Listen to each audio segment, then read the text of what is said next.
السلام علیکم۔ سبق آموز کہانی پر خوش آمدید۔ آج کا ناول ہے ایک شب کی سہاگن، ایپیسوڈ 1۔ اماں آج کھانے میں کیا پکا ہے؟ دال پکی ہے۔ ہائے اماں، کیوں گھر میں آتے ہی دل جلا دیتی ہو؟ آج تم لیٹ کیوں آئی ہو نوری؟ اماں وہ میری دوست ہے نا صبا، اس کا بھائی امریکہ سے آیا ہے تو صبا مجھے اپنے ساتھ مارکیٹ لے گئی شاپنگ کرنے۔ نوری تجھے 1000 بار بولا ہے تیرے بابا کو نہیں پسند تو مارکیٹ مت جایا کر۔ بس اماں، بابا نے ہمیں پابندیوں کے سوا دیا ہی کیا ہے؟ باجی کی شادی کی عمر نکل گئی، لگتا ہے میرا بھی یہی حال ہوگا۔ نوری اپنی زبان بند رکھ، ہم غریب لوگ ہیں اور ہمارے پاس عزت کے سوا کچھ نہیں۔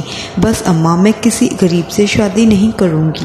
نوری تیری بہت زبان چلتی ہے، سب صحیح کہہ رہے تھے کہ اسے کالج نہ بھیجو، خراب ہو جائے گی۔ خیر اماں، تم ناراض نہ ہو اور مجھے کھانا دے۔ ایک بار پھر میں نے اماں کو باتوں میں لگا کر غصہ بھلا دیا۔ ہم 3 بہنیں اور 2 بھائی تھے۔ دونوں بھائی شادی کر کے الگ گھروں میں جا چکے تھے اور میرے ابا ایک جاگیردار کے منشی تھے اور میرے ابا کی تنخواہ میں مشکل سے ہمارا گزارا ہوتا تھا۔ اماں مجھے نیا سوٹ دلوا دو۔ پیاری اماں، میں سب سے چھوٹی تھی تو اماں میرے لاڈ اٹھاتی تھی۔ میری بڑی بہن کنواری تھی تو اس سے چھوٹی کا رشتہ خالہ کے بیٹے سے طے ہو چکا تھا۔ کیوں، کیا ضرورت پڑ گئی سوٹ کی؟ وہ صبا کا بھائی آ رہا ہے تو ان کے گھر فنکشن ہے اور مجھے بھی جانا ہے۔ کوئی ضرورت نہیں جانے کی۔ دیکھو اماں، میں نے جانا تو ہے ہر حال میں۔ اگر ابا کو نہیں بتائے گی تو اسے کیسے پتہ چلے گا؟ وہ تو رات کے 1 بجے گھر آتا ہے۔ صبا اماں کو کیوں اتنا تنگ کرتی ہو؟ باجی کیا ہمیں خوش رہنے کا کوئی حق نہیں؟ اتنی بڑی دعوت ہے۔ اچھا کل چلنا میرے ساتھ بازار۔ اماں راضی ہو گئی اور میری خوشی کی انتہا نہیں تھی۔ میں کالج نہیں گئی، اماں کے ساتھ بازار گئی۔ پرپل سلک کا سمپل سوٹ لیا اور ساتھ گولڈن دوپٹہ جس پر خوبصورت لیس لگی تھی۔ باجی نے سلائی کیا اور میں 20ویں دفعہ پہن کر چیک کر چکی تھی۔ اتنی غربت میں بھی اتنی حسین تھی، دیکھنے والوں کی ایک بار نگاہ رک جاتی تھی۔ خیر میں صبا کے گھر جانے کے لیے تیار ہوئی۔ پرپل سوٹ میں میں اور بھی حسین لگ رہی تھی۔ جب میں صبا کے گھر پہنچی تو ہر شخص کی نگاہ مجھ پر تھی۔ میں سمجھی کہ عجیب لگ رہی ہوں۔ وہ تو صبا میرے پاس آئی اور بولی، یہ ڈریس کہاں سے لیا؟ آج تو قیامت لگ رہی ہو۔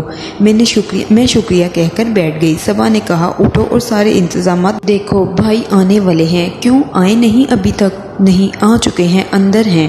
میں کچن کی طرف جانے لگی تو ہال میں اندھیرا تھا۔ میں کسی سے ٹکرا گئی، اس نے مجھے پکڑا اور اچانک سے لائٹ آ گئی۔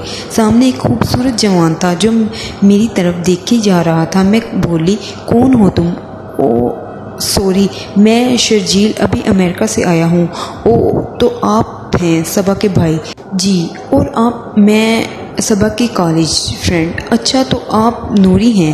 جی۔ آپ کو میرا نام کیسے پتا؟ سارا دن فون پر نوری نام سن کر میرے کان پک چکے تھے۔ صبا بھی آ گئی۔ یار نوری یہاں کھڑی ہو؟ اچھا تو شرجیل بھی یہاں پہنچ چکے ہیں۔ نوری یہ میرا بھائی ہے۔ جی، تعارف ہو چکا ہے۔ صبا بھی بلیک ڈریس میں بہت پیاری لگ رہی تھی۔ وہاں جتنی دیر رہی شرجیل کی آنکھوں کا حصار میرے گرد رہا۔ میں دل میں بہت خوش تھی کیونکہ میری ساری توجہ شرجیل کی طرف ہی رہی۔ وہاں پر اور بھی بہت سی نگاہوں نے مجھے بغور دیکھا۔ اگلے دن میرے بابا کو جاگیردار ملنے آیا اور پتہ نہیں ایسا کیا کہا کہ بہت اداس تھے اور اماں سے بولے شادی کی تیاریاں کرو۔ یہ نہیں بتایا کس کی۔ اس 1 ہفتے میں شرجیل مجھ سے اظہار محبت کر چکا اور میں اپنی ہی ہواؤں میں اڑ رہی تھی۔